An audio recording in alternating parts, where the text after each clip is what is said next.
I hate socialists, genuinely. The self-perception which many carry about their personal moral superiority disgusts me. They project an unspoken belief about intrinsic ego-led equality, quote unquote, which truly is based in a deliberately omitted view of themselves as elite and a disdain for those who have more. It's why true meritocracy is so unpalatable, and capitalism, in turn, as the closest man has come to producing such. Socialism, Marxism, and communism are self-professed authoritarian ideologies.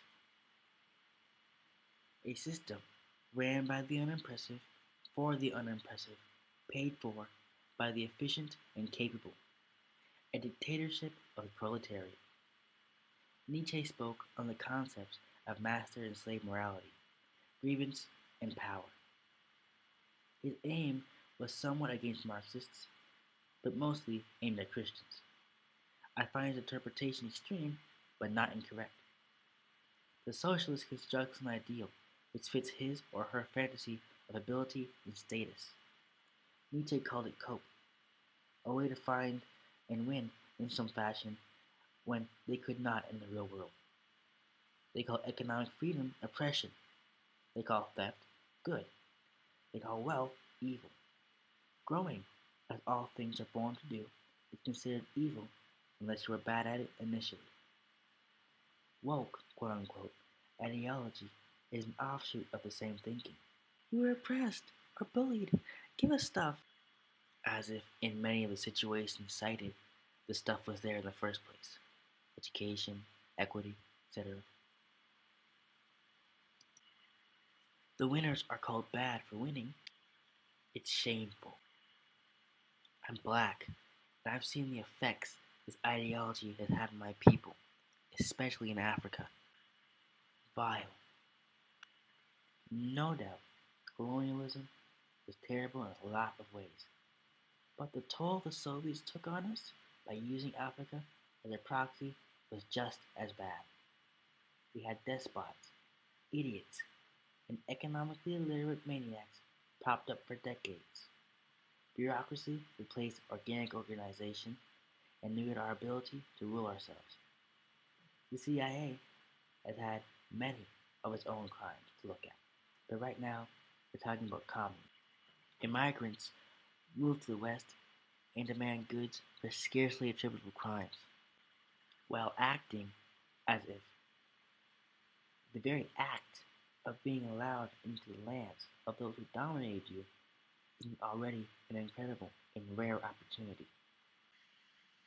Some Indian American girl is posting right now about solidarity, white billionaires, and white supremacy, while dreading ever returning to the insanity that is her homeland. But the British, who under Rajasthan built more infrastructure than had been built in the previous 500 years. The Bengal famine, you have a point there. But what about the aid? What about opening all their borders to you? What about the loans and stabilization efforts?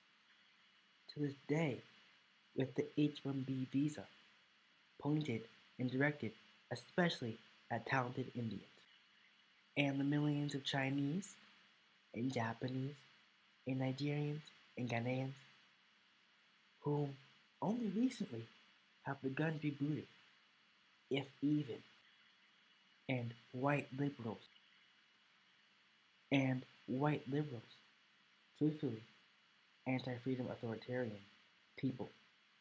They constitute some of the most vile among the leftist army. Back to the concept of projection. How many communist leaders were farmers? I don't know of one. Mao, foreign college educated. Castro's family owns land, then proceeded to purge landowners. The Kims and the insanity of their dynasty is scarcely describable. They are the quote-unquote elite who couldn't rise to the top, who lacked a grievance. The homeless man yelling at the rich man isn't often the reality of the socialist, more like the university student yelling at the rich man. People will get arts degrees, then cry about capitalism destroying creativity while mankind creates more innovations in art than ever produced in all of history. And about that, who's going to work the fields when we reallocate everything? A farmhand works in the field because he has to. You went to college for a gender studies degree because you could. It is no coincidence that the politicians left Asperger's are fat and soft-handed. It's all just greed hidden behind empathy. I really do hate communists and Marxists and socialists and lesser socialists and nationalists.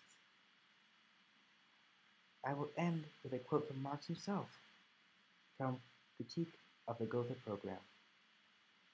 Quote, what we have to deal with is a communist society, not as if it had developed on its own foundations, but on the contrary, just as it emerges from capitalist society.